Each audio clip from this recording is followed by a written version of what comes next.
사김의 교회 첫 세례식이 열리다니 너무 어제 밤새 잠을 이루지 못했습니다. 너무 기쁘고 감사한 일입니다. 뭐 그렇다고 제가 세례를 처음 이렇게 해본 건 아니고 갑자기 생각이 나는데 제 목사 안수를 받고 한 달도 되지 않았을 것 같아요. 첫 세례를 논산훈련소에서 제가 주게 됐습니다. 800명을 줬습니다, 그날. 네. 참 너무 빨리 그것도 시간이 없다고 그 기억이 나네요. 하나님께서 이런 세례를 함께 줄 수 있는 은혜를 허락해 주신 그 은혜 너무 감사드리고 우리 모두가 한 가족 되었으니 서로 기도하고 섬기면서 하나님 나라를 이루어갈 수 있었으면 좋겠습니다. 우리 옆에 있는 분들 인사가 좀 늦었는데 함께 인사 나눌까요? 사랑하고 축복합니다. 우리 인사하겠습니다. 사랑하고 축복합니다. 참 잘하셨습니다. 교회 소식 몇 가지 확인해 드리도록 하겠습니다. 우리 주보 이면 알립니다를 보시면 되겠습니다. 오늘 하반기 유아세례 학습 입교 세례식 진행했고요. 1부 예배 때 유아세례 진행했고 우리 이 예배 때 학습 입교 세례 진행했습니다. 우리 다음 주일은 성찬식이 진행됩니다. 성찬도 우리 사김의 교회 처음입니다. 너무 기다려지고 기대가 됩니다. 한 주간 기도로 준비해 주시기 바랍니다. 아시는 것처럼 요한복음과 함께하는 21일의 사김 온라인 특별 집회 진행 중입니다. 한 주간 많은 분들이 은혜를 나누어 주셨는데요. 한 주 지났으니까 약간의 시험과 고비가 올 수 있습니다. 필사하신 분들이 일정부터 왜 이렇게 기냐고 힘들었다고 고백하시던데 놀라지 마세요. 내일 6장인데 더 깁니다. 포기하지 말고 우리 끝까지 완주할 수 있었으면 좋겠습니다. 40분의 시간의 결단 그리고 조용한 장소 우리 결단하시면 우리 사김의 교회 유튜브를 통해서 함께 말씀의 은혜를 나눌 수 있을 것 같습니다. 4번 광고인데요. 많은 분들이 문의하셨던 요한복음 필사 선물입니다. 요한복음 필사를 마무리하신 분들은 요한복음 뮤지컬을 함께 관람할 예정입니다. 제가 후에 좀 자세히 설명드릴 시간이 있을 텐데 어마어마한 뮤지컬입니다. 우리 광야아트센터에서 11월 25일 7시 30분 일주일에 몇 번 공연을 하지 않는데 우리 이날은 우리 사김의 교회 성도님들만 함께 관람하도록 할 계획입니다. 오른쪽에 보면은 우리 주보에 QR코드가 있는데 이 QR코드를 통해서 신청하실 수 있고요. 우리 이번 주부터는 하루에 한 장씩 필사하지 않으셔도 되니까 그냥 마무리하신 분들 신청하시면 되겠습니다. 나는 아직 다 쓰지 않았지만 곧 다 쓸 거기 때문에 미리 신청하겠다. 요거는 믿음은 좋은데 우리가 인정하지는 않겠습니다. 다 하신 분들만 신청하실 수 있고요. 혹시 뭐 이날 뮤지컬 공연 함께 하시지 못하는 분들은 우리 다른 선물을 선택할 수 있습니다. 우리 요한복음 가죽 책갈피 또 핸드폰 그립톡 이런 게 있는데 다 요한복음 관련된 굉장히 예쁜 선물입니다. 선택하셔서 우리 또 은혜 나눌 수 있었으면 좋겠고요. 그냥 신청만 하지 마시고 다 하신 분들 홈페이지 은혜 게시판에 우리 간단한 인증 사진과 함께 또 은혜의 마음을 좀 나눠주시면 좋겠습니다. 수험생들 위한 기도회 진행 중이고요. 우리 함께 기도해 주시면 좋겠습니다. 그 외의 광고는 주보를 참조해 주시면 되겠습니다. 우리 하나님 말씀 보시겠습니다. 이 시간 우리에게 주신 하나님의 말씀은 신약 성경 고린도전서 10장 1절부터 4절까지 말씀입니다. 지금 말씀을 나누면 언제 끝나나 이런 표정을 지으시는데 빨리 전하도록 하겠습니다. 우리 오늘도 다 함께 자리에서 일어나셔서 이 말씀 한 절씩 교독하도록 하겠습니다. 1절 제가 먼저 읽겠습니다. 형제들아 나는 너희가 알지 못하기를 원하지 아니하노니 우리 조상들이 다 구름 아래에 있고 바다 가운데로 지나며 모세에게 속하여 다 구름과 바다에서 세례를 받고 다 같은 신령한 음식을 먹으며 다 같은 신령한 음료를 마셨으니 이는 그들을 따르는 신령한 반석으로부터 마셨음에 그 반석은 곧 그리스도시라. 아멘. 자리에 앉겠습니다. 오늘 우리가 살고 있는 이 시대는 모든 면에서 간편화, 간소화를 추구하는 시대인 것 같습니다. 최대한 형식과 거칠애를 없애고 더 편한 방법이 있으면 그 방법대로, 더 합리적인 방법이 있다면 또 그 방법대로 일하기를 즐거워합니다. 그래서인지 요즘에 식당에 가면 사람이 주문을 잘 안 받아요. 기계에 다 주문을 해야 됩니다. 키오스크라고 부르죠. 그 터치패드를 통해서 무슨 음식들이 있는지 메뉴를 보고 또 그걸 주문하고 거기에 결제를 합니다. 이제 이것이 너무 자연스러운 시대가 되어버린 것 같습니다. 그래서인지 신앙생활의 모습도 많이 변해가고 있는 것 같습니다. 여러분들 대부분이 예배드리러 오실 때 성경책을 들고 오지 않고 있지 않습니까? 왜 그렇습니까? 앞에 다 성경책 띄워주고 또 찾아야 되는 일이 있으면 뭐 우리 스마트폰이나 뭐 태블릿 PC 같은 걸 통해서 성경을 볼 수 있으니까 이 문화가 좀 바뀐 것 같아요. 요즘에는 헌금도 웬만하면 다 온라인으로 합니다. 저희 사김의 교회도 한 80%, 90%가 다 온라인으로 헌금하시는 것 같아요. 그게 더 안전하고 또 편리하기 때문인 것 같습니다. 이렇게 보면 시간이 흐를수록 하나님 앞에서의 예배의 모습, 또 교회의 모습, 신앙생활의 모습은 점점 변해가고 있는 것 같습니다. 제가 얼마 전에 유튜브에서 한 예배 영상을 시청했어요. 2001년 예배 영상이었습니다. 어떤 찬양 집회였는데, 야, 2001년에 내가 뭐 했나, 막 이런 생각을 하면서 그 영상을 봤는데 참 이 추억이 생각이 나더라고요. 근데 그 영상을 보니까 오늘날 예배하고 크게 다를 바 없는 거예요. 찬양 인도자가 강단 중앙에 서고 그 옆에 함께 찬양하는 싱어들이 서 있고 또 한켠에 악기를 다루는 세션들이 있고 똑같네 오늘날하고 이런 모습은 변하지 않았네. 제가 이런 생각하면서 보고 있는데 저 사람들은 뭐 하는 사람들이지 하는 궁금증이 생기는 두 사람이 있는 거예요. 찬양 인도자 뒤에 청중들을 바라보지도 않고 서로를 바라보면서 두 사람이 이렇게 서 있는 거예요. 그러면서 찬양을 하는 거예요. 되게 이상하지 않습니까? 민망해 보이고 뭐 하는 사람들이야 저 두 사람? 왜 저렇게 찬양해? 부끄럽지도 않나? 이 생각을 하면서 계속 영상을 뚫어지게 보고 있었습니다. 얼마 지나지 않아서 뭐 하는 사람인지 알았어요. 뭐 하는 사람인지 여러분 아시겠습니까? OHP 필름 올리는 사람이더라고요. OHP 아세요? 예전에 저희 빔 프로젝트 있기 전에는 교회에서 이 OHP 그 빛을 쏘는 그 기계에 그 필름에다가 찬양 가사를 쓰고 또는 출력해가지고 이렇게 올려놓으면 찬양 가사를 보았잖아요. 뭐 그전에는 궤도 같은 거 넘기기도 했고 뭐 그런 거 있었잖아요. 그거 하는 사람인 거예요. 두 사람이 이렇게 실수 안 하려고 딱 서가지고 이렇게 서서 찬양하면서 또 하나 올리면은 또 3, 4분 또 가만히 서 있고 이렇게 있더라고요.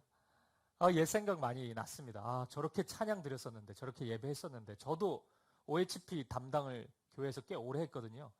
찬양 인도자 뭐 그 다음으로 영성이 뛰어나야 됩니다. OHP. 저는 그렇게 믿고 있습니다. 그 생각이 막 나더라고요. 이렇게 보면은 예배의 문화가 참 많이 바뀐 것 같습니다. 이제 그렇게 섬기는 사람이 없어도 되고 컴퓨터로 자연스럽게 뭐 자막 기계도 있어요 요즘에는. 그래서 그런 프로그램을 통해서 이렇게 예배를 드릴 수 있게 되었습니다. 그런데 여러분 아무리 시대가 변해도 시간이 흘러도 모든 것이 간편화되고 간소화돼도 바뀌지 않는 예배의 요소가 있습니다. 그것 중에 하나가 바로 세례와 성찬입니다. 우리가 교회에서 진행하는 수많은 프로그램들이 있잖아요. 우리 사김의 교회 같은 경우에 다락방도 하고 제자 훈련도 하고 또 묵상학교를 비롯한 신앙 강좌 같은 것도 열고 그러죠. 또 다른 교회들 보면 뭐 전도 폭발 같은 프로그램도 있고 어머니 기도회, 아버지 학교 뭐 이런 프로그램 다 합니다. 참 유익하죠. 때때로 이런 프로그램을 통해서 하나님 앞에 더 바로 서기 위한 결단을 하기도 합니다. 그런데 여러분, 이런 프로그램을 교회에서 꼭 하라고 성경이 말씀하고 있습니까? 그렇지는 않죠. 성경에 나와 있지는 않습니다. 예수님이 신앙 강좌 꼭 해야 된다 교회 뭐 이런 말씀 하시진 않았어요. 유익한 프로그램이고 우리의 신앙을 위해서 그때그때 우리가 많이 활용하는 것이긴 하지만 절대적인 건 아니에요. 그거 안 한다 그래서 죄 짓는 거 아닙니다. 그런데 세례와 성찬은 좀 다릅니다. 성경에서 반드시 그거 하라고 말씀하고 있습니다. 성경이 기록된 시대와 오늘날의 시대가 차이가 나는데 그러면 조금 바꾸면 안 되겠습니까? 우리 세례 주는 거 좀 힘들고 오늘 일부 예배 유아 세례 할 때는 이 세례기 안에 아이가 손을 집어넣어가지고 막 자기가 막 이렇게 하고 막 그러기도 했는데 아유 불편한데 애 막 깜짝 놀래기도 하고 또 막 세례 받으려고 또 너무 교육도 받고 그거 힘든데 그냥 그거 상징적으로 뭐 하나 해가지고 하면 안 됩니까? 성찬 할 때도 뭐 떡 먹고 막 잠 마시고 그거 불편한데 그냥 그런 거 뭐 좀 간소화해가지고 하면 안 됩니까? 그렇게 생각할 수 있는데 성경은 거기에 타협이 없어요. 시대가 변해도 이거 해야 된다는 겁니다. 세례와 성찬을 하라고 말씀합니다. 그래서겠죠. 우리 장로교회의 그 신앙 고백의 표준서라고 할 수 있는 웨스트민스터 대소요리 문답에 보면 이런 질문이 있습니다. 하나님께서 우리에게 은혜를 베풀어 주시는 하나님의 말씀인 성경입니다. 그리고 두 번째는 우리가 하나님께 드리는 기도입니다.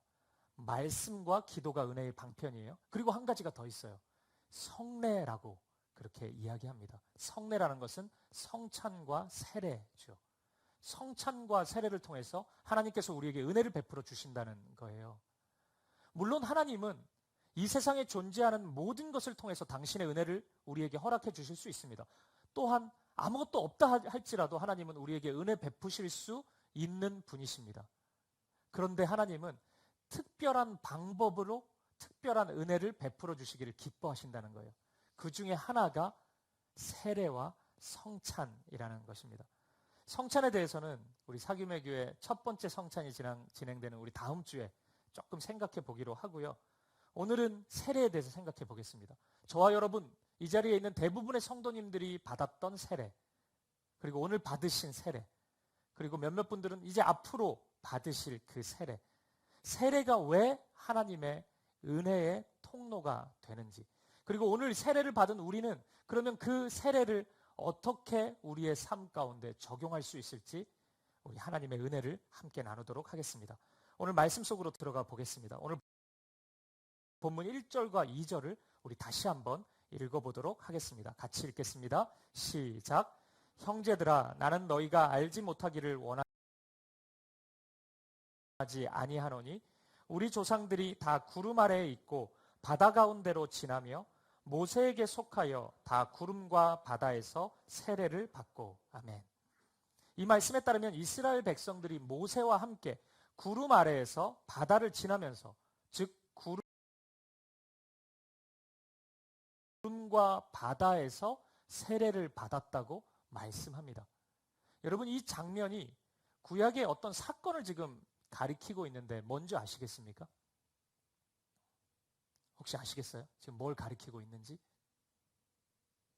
그렇죠. 물론 아무도 대답은 안 했습니다. 홍해 바다를 건너는 사건입니다. 출애굽기 13장, 14장에 보면 애굽에서 애굽한 이스라엘, 그들이 걸어가는 길, 그 걸음걸음 위에 구름 기둥이 그들을 보호했다고 말씀합니다. 그런데 이 든든함도 잠시뿐이었어요. 왜냐하면 눈앞에 홍해 바다가 놓여져 있었기 때문입니다. 그리고 그것뿐만이 아닙니다. 뒤에는 애굽의 군대가 막 쫓아옵니다. 인사하려고요? 잘 가라고? 아니요. 죽이려고. 노예 삼으려고. 왜 우리 노예가 저렇게 도망가냐? 있을 수 없다. 계속 노예해라. 붙잡으려고, 죽이려고 쫓아오고 있습니다. 이스라엘 백성들은 사느냐 죽느냐의 기로에 서 있는 것입니다. 여러분, 이스라엘 백성들 어떻게 해야 합니까? 어떻게 해야 살아날 수 있어요? 모든 것이 다 사방에 막혀져 있는데요. 이때 놀라운 일이 벌어집니다. 하나님의 말씀대로 모세가 지팡이를 높이 들자 무슨 일이 일어나요? 홍해가 갈라지게 되었습니다. 이러한 체험은 우리가 일상 가운데 경험할 수 있는 일이 아니죠. 이스라엘 백성들은 그것을 모두 함께 보았습니다. 오늘 본문 1절, 2절의 말씀은 바로 이 사건을 말씀하고 있습니다. 궁금증이 하나 생기죠.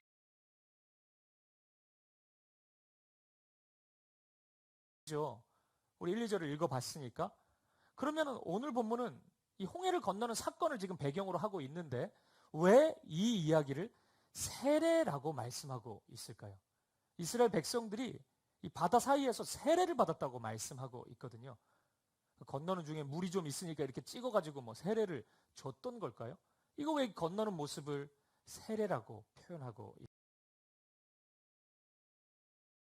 있을까요? 여러분, 성경에서 세례와 관련해서 가장 유명한 인물 한 사람이 있습니다. 누군지 아시겠습니까? 호가 세례입니다. 세례 요한. 네, 세례 요한이죠. 요한복음 계속 우리 읽다 보니까 세례 요한과 예수님의 제자 요한을 헷갈려 하세요? 똑같은 사람이 아닙니다. 예수님의 제자 요한이 있고 그의 원래 스승이 세례 요한이었습니다. 요한이라는 이름이 참 많죠. 이 세례 요한이 세례를 주는 사역을 했습니다. 마가복음 1장 4절을 보면 요한이 주던 세례를 이렇게 표현하고 있습니다. 같이 한번 읽어보도록 하겠습니다. 시작. 세례 요한이 광야에 이르러 죄사함을 받게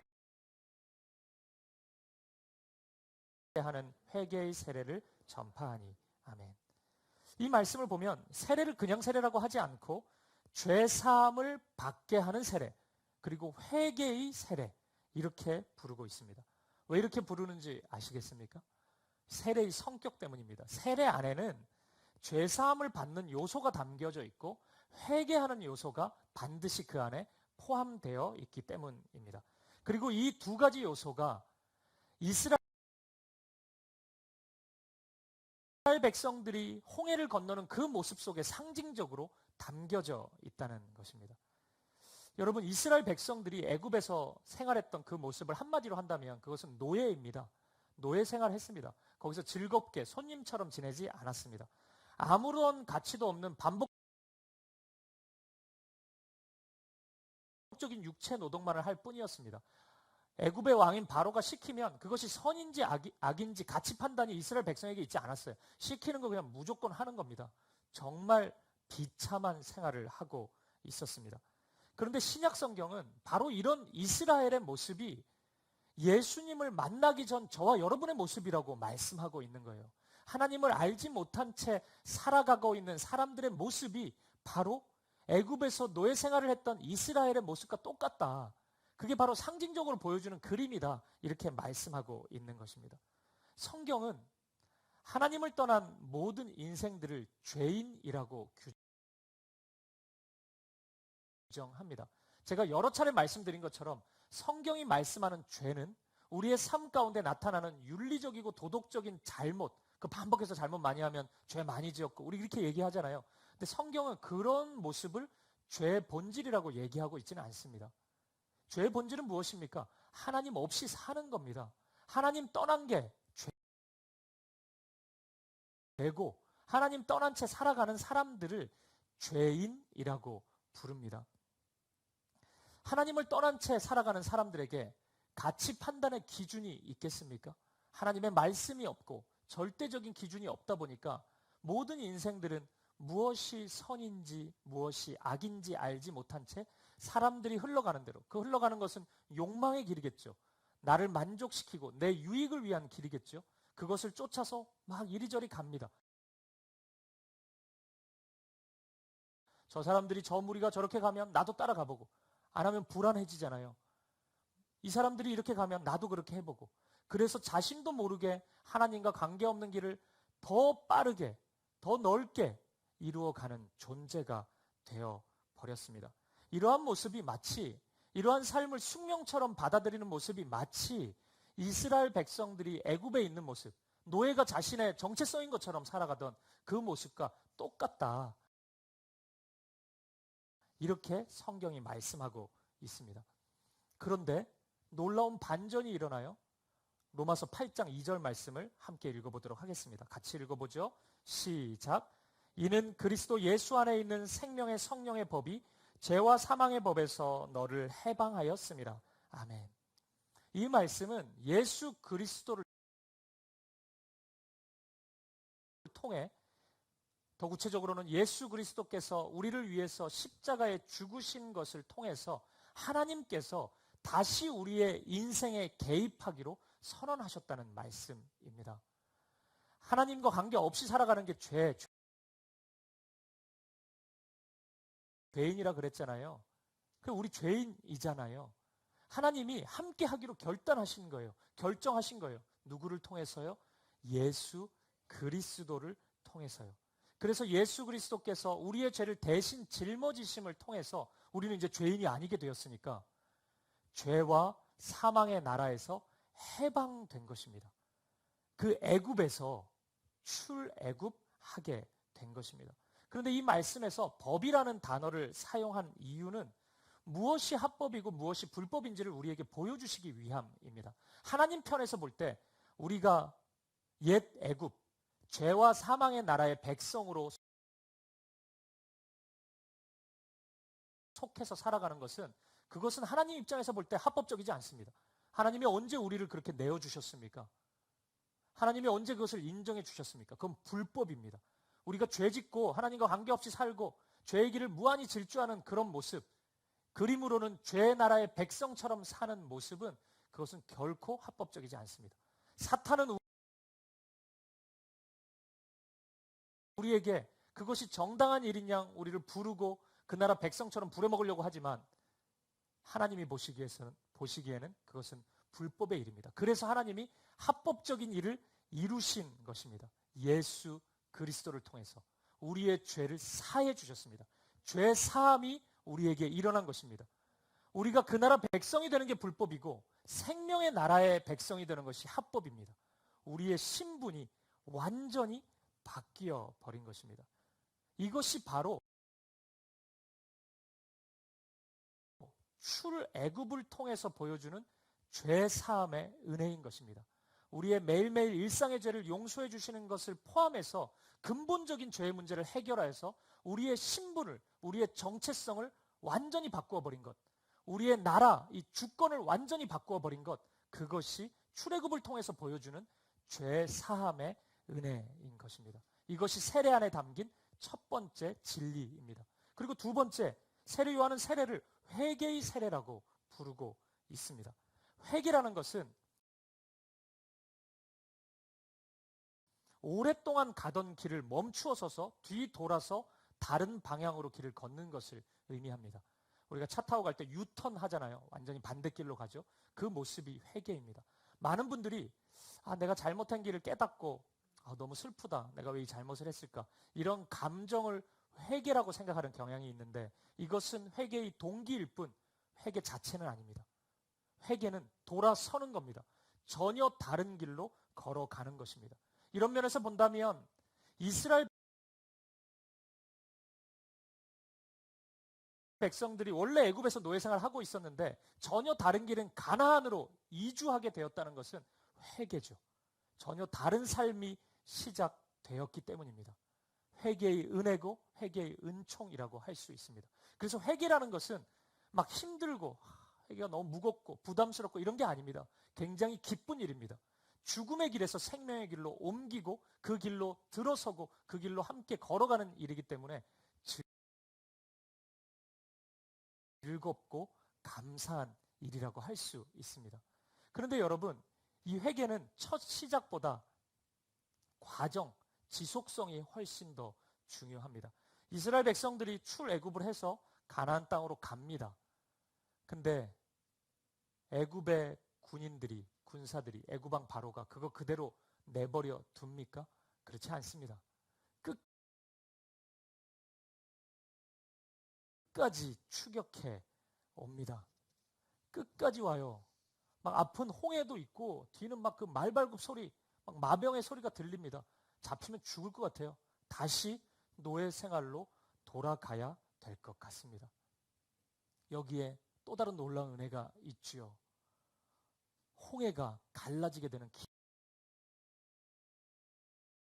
기적이 일어나게 된다는 것입니다. 이스라엘 백성들은 이 은혜를, 이 기적을 경험한 거예요. 위로는 구름 기둥이, 구름이 우리를 지키고 내 앞으로는 바다가 갈라지면서 바다 사이로 걸어가게 된 것입니다. 여러분, 그러면 애굽의 군대는 어떻게 됐어요? 이스라엘 백성들은 홍해를 건너갔다면 애굽의 군대는 어떻게 됐습니까? 같이 건넜습니까? 그러면 그 구원이 아니죠. 너무 무서운 일이잖아요. 애굽의 군대는 홍해 바다에 다 수장되었습니다. 즉 우리를 삼키려고 하는 죄와 어둠의 세력은 이 홍해 바다 안에 다 전멸해 버렸습니다. 소멸되어 버렸습니다. 이미 패배하였고 다 죽음을 맞이하게 된 것입니다. 따라서 이스라엘 입장에서는 이제 안심해도 됩니다. 내가 이 애굽의 군인들에게 붙잡혀가지고 다시 노예로 돌아가면 어떡하지? 내가 그 나라 백성으로 다시 살면 어떡하지? 나는 아무런 힘이 없는데 분명히 그 사람 붙잡으면은 그 존재가 날 붙잡으면 난 돌아갈 수밖에 없을 텐데 그런 걱정과 염려, 두려움을 전혀 가질 필요가 없습니다. 이스라엘 백성들이 할 일은 딱 하나입니다. 즐겁게 바닷길을 걸어가면 됩니다. 앞을 바라보고 하나님이 길을 여신 그 새 길을 기대하고 새로운 삶을 소망하면서 그 기쁨과 소망을 가지고 그 청량감이라 그러잖아요. 그 짜릿함을 가지고 즐겁게 걸어가는 것. 그렇게 누리는 것. 그것이 이스라엘 백성들이 할 수 있는 일이고 누릴 수 있는 믿음의 감정입니다. 사랑하는 여러분, 이것이 바로 세례의 모습이에요. 이것이 바로 주님께서 우리를 부르신 그리스도인의 본래의 모습입니다. 우리의 삶의 걸음입니다. 다시 오늘 본문 3절, 4절을 읽어보도록 하겠습니다. 조금 더 구체적으로 이런 말씀을 하십니다. 같이요. 시작. 다 같은 신령한 음식을 먹으며 다 같은 신령한 음료를 마셨으니 이는 그들을 따르는 신령한 반석으로부터 마셨음에 그 반석은 곧 그리스도시라. 아멘. 바닷길을 걸으면서 참 좋았겠죠. 그 청량감이 있었겠죠. 근데 오늘 본문은 이렇게 말씀하는 거예요. 이스라엘 백성만 그거 누리는 게 아니고 우리 모두가 그것을 누릴 수 있다고 말씀하고 있습니다. 어떻게 해요? 오늘 본문은 그것을 세례라는 단어를 통해서 우리에게 알려주고 있는 거예요. 세례를 통해서 그 일이 일어나는 거다. 세례가 바로 홍해를 건너는 사건이다. 이렇게 우리에게 말씀하고 있습니다. 오늘 방금 읽은 3절과 4절에 의하면 세례는 이것입니다. 신령한 음료를 마시는 거래요. 신령한 음료는 뭡니까 그러면? 사이다? 콜라? 아니죠.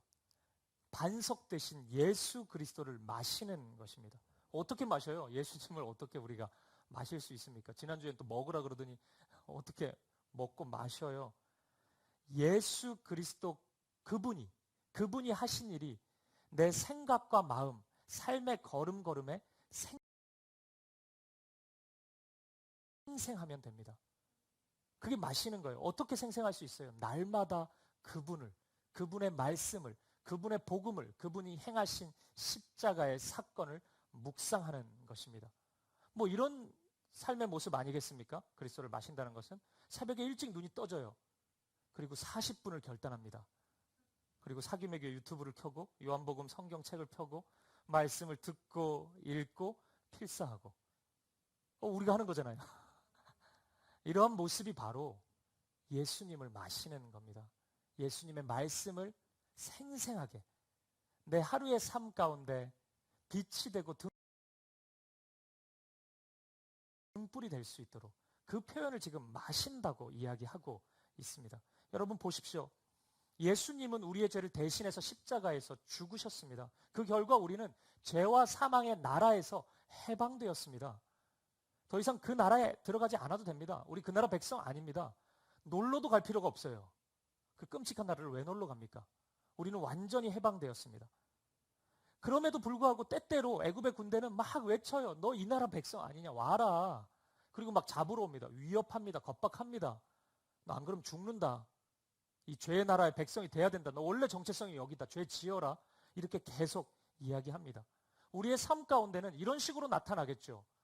나에게 반복되는 어떤 특정한 죄가 또 나의 연약함으로 드러날 때겠죠. 그런 감정이 들 겁니다. 나는 안 되나 보다. 내가 분명히 결단하고 기도했는데 또 이 죄가 드러나는 걸 보니까 나는 어쩔 수 없나 보다. 그게 나를 지치게 만들 수 있습니다. 두려움 가운데 거하게 만들 수도 있습니다. 내가 진짜 구원받은 건 맞는 것인지, 나에게 그런 거룩한 힘이 있는 것인지 의심이 들 때가 있습니다. 더 이상 기도조차 드릴 용기가 나지 않을 때가 있습니다. 여러분, 우리 그럴 때 어떻게 해야 합니까? 오늘 그러한 감정으로 주저앉아 있는 분들이 있으십니까? 술, 담배를 끊고 싶은데 끊어지지 않는 분, 그리고 음란함, 또 나의 욕망, 나의 만족을 위해 계속 나아가는데 하나님은 온데간도 없는데 그것을 한번 붙잡으려고 했는데 또다시 세상의 길을 무한히 질주하고 있는 나의 연약함, 관계 속에서 나타나는 어떤 시기와 미움과 질투, 계속 기도하는데 잘 사라지지 않는 이러한 감정들, 이걸로 고통받고 있는 분이 있습니까? 그것이 계속 속삭일 것입니다. 마치 애굽의 군대처럼 이리 오라고. 너는 그렇게 살아야 된다. 평생 시기 부리면서 살아놓고 왜 갑자기 아닌 척해? 질투하자. 부릅니다. 음란하게 살자. 쾌락을 추구하며 살자. 계속 불러요. 너 원래 그런 사람이잖아.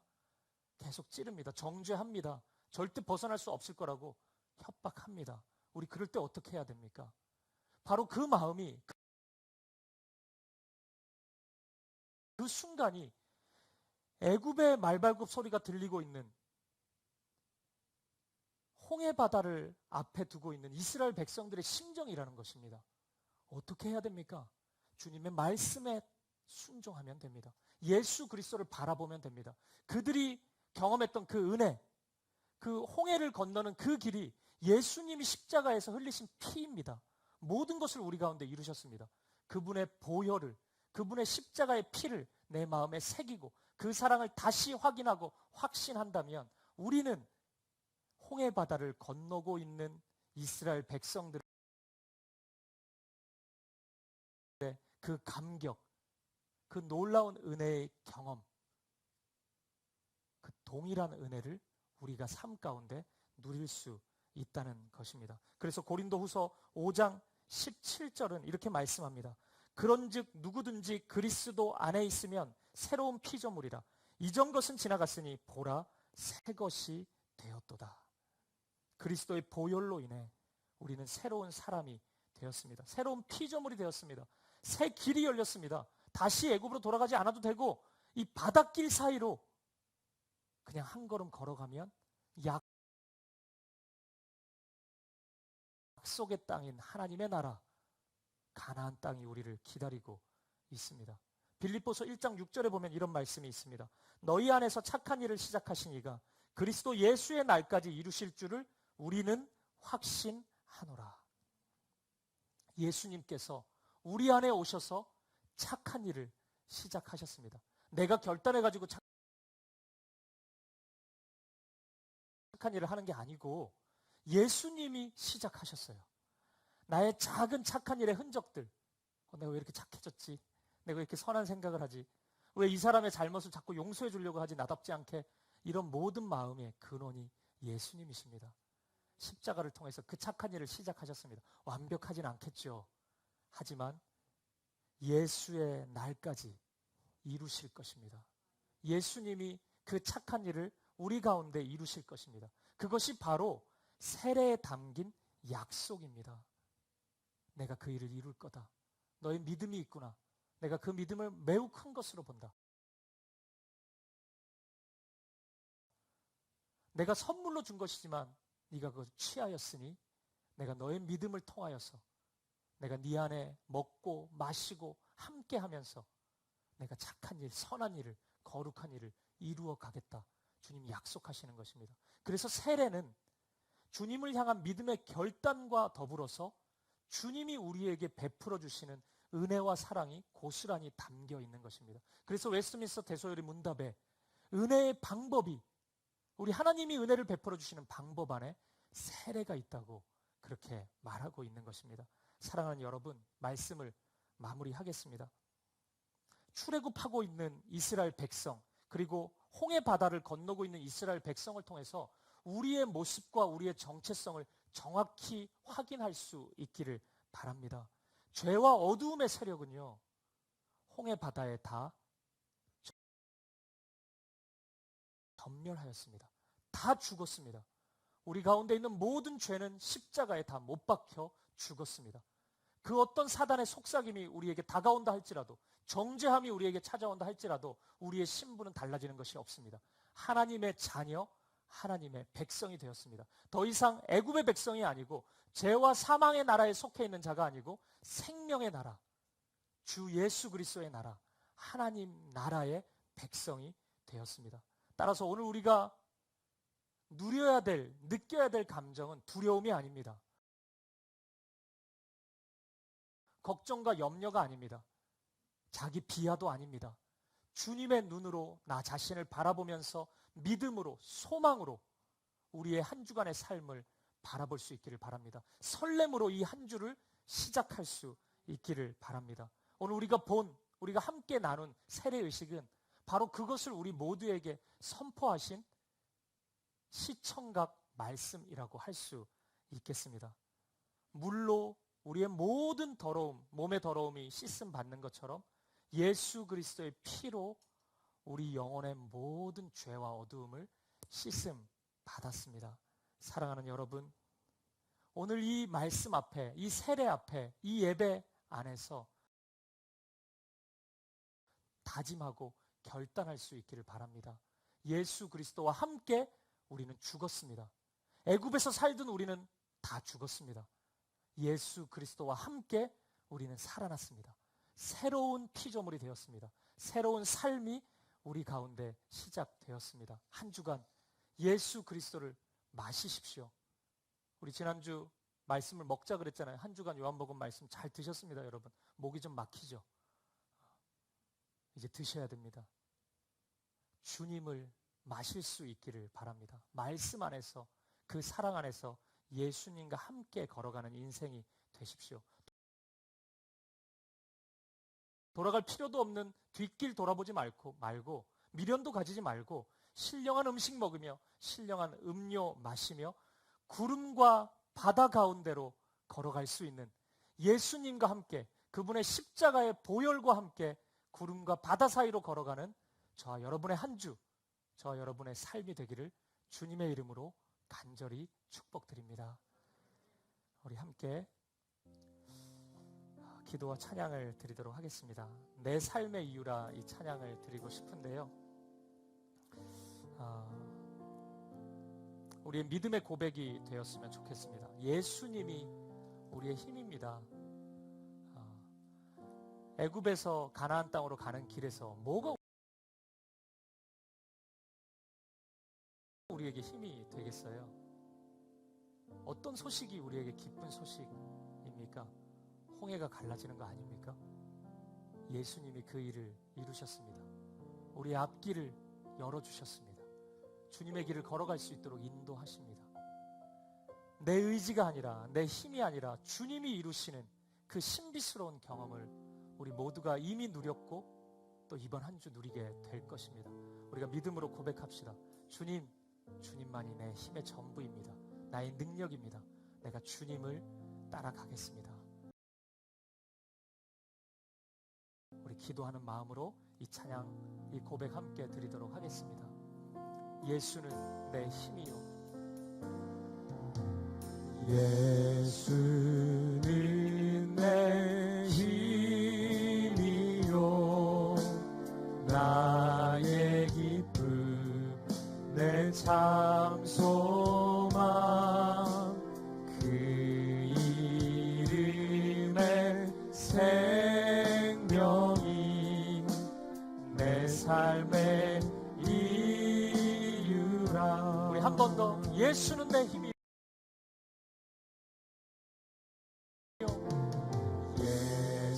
예수는 내 힘이요 나의 기쁨 내 참 소망 그 이름의 생명이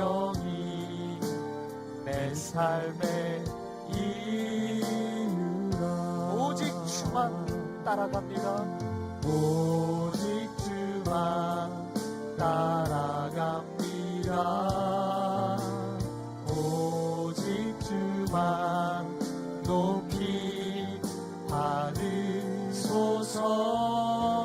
내 평생에 내 평생에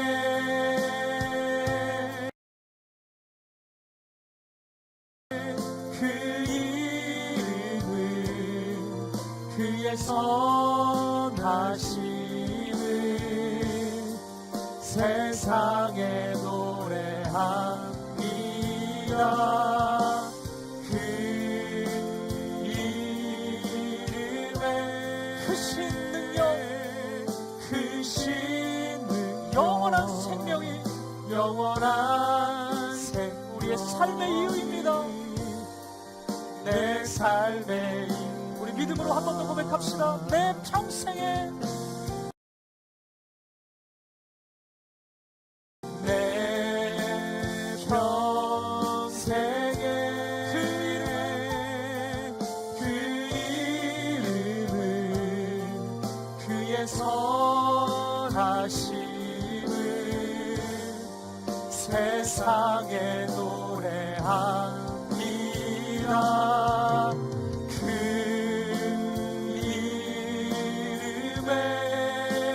이름에 크신 능력 영원한 생명이 내 삶의 이유라. 우리 시간 같이 한번 기도하며 나아갈 때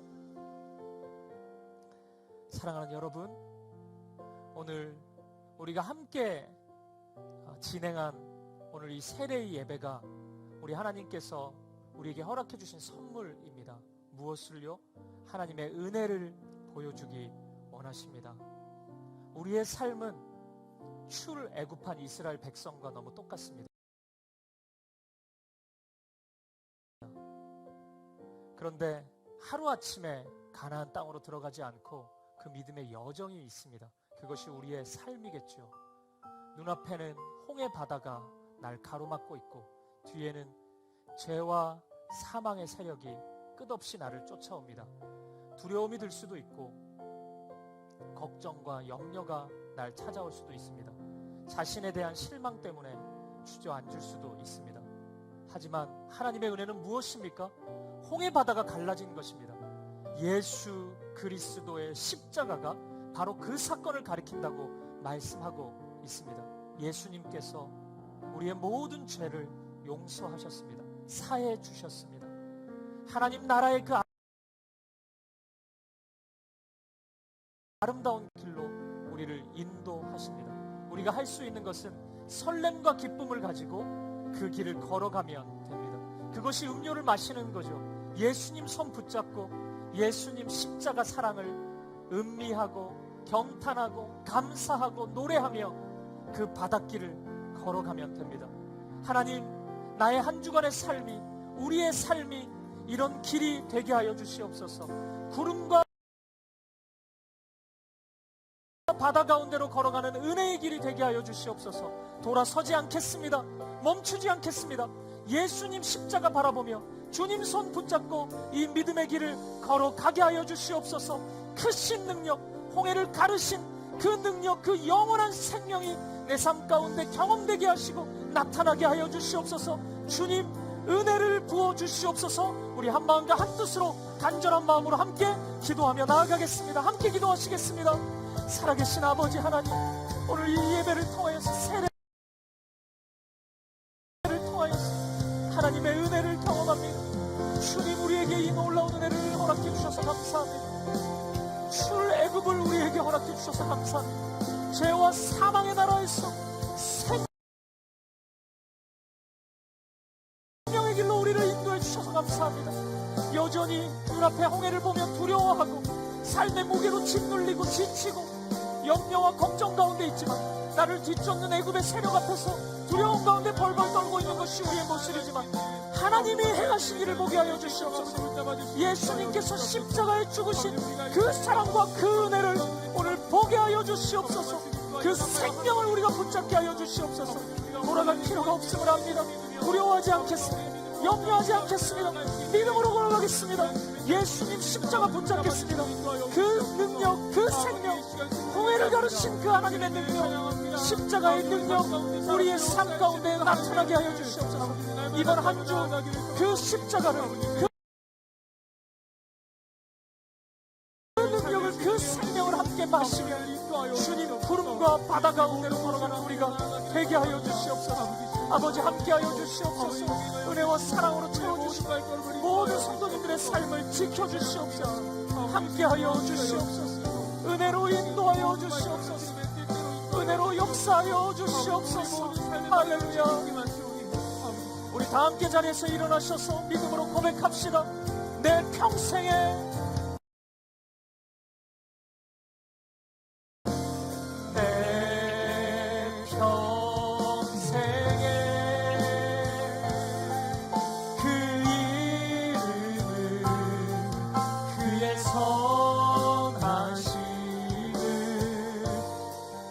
세상에 노래합니다.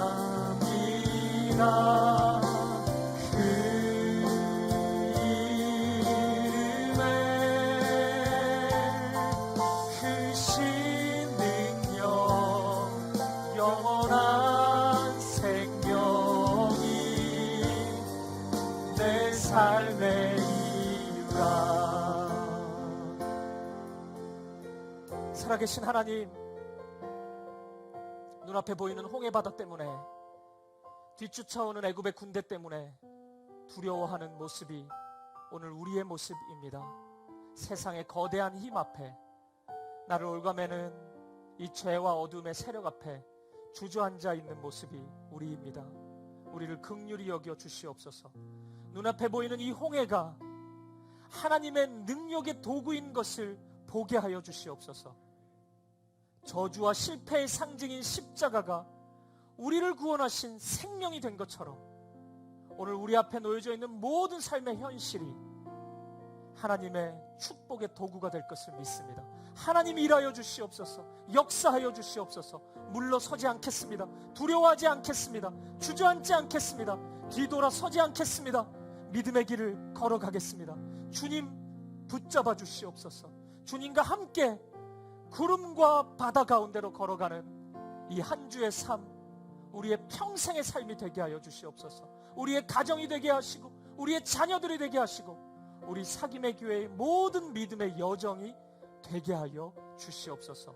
그런 놀라운 은혜, 생명의 은혜, 새 일을 행하시는 은혜로 함께 하실 주님을 찬양합니다. 감사와 찬양을 드리며 살아계신 예수 그리스도 이름으로 기도합니다. 아멘. 이제는 주 예수 그리스도의 은혜와 하나님 아버지의 사랑과 성령의 아름다운 사귐이 오늘 학습, 입교, 세례로 하나님의 은혜를 확인하고 믿음의 결단을 하는 우리 사랑하는 성도님들 머리 위에, 그리고 그 모습을 지켜보며 세례의 은혜, 그 앞에 두려움과 걱정과 염려를 내려놓고 구름과 바다 가운데로 예수님과 함께 걸어가기로 결단하는 사랑하는 사김의 교회 성도님들 머리 위에, 이들의 가정과 이들의 자녀들, 이들의 한 주간의 삶의 걸음걸음마다 이제로부터 영원까지 함께 있을지어다. 아멘. 아멘.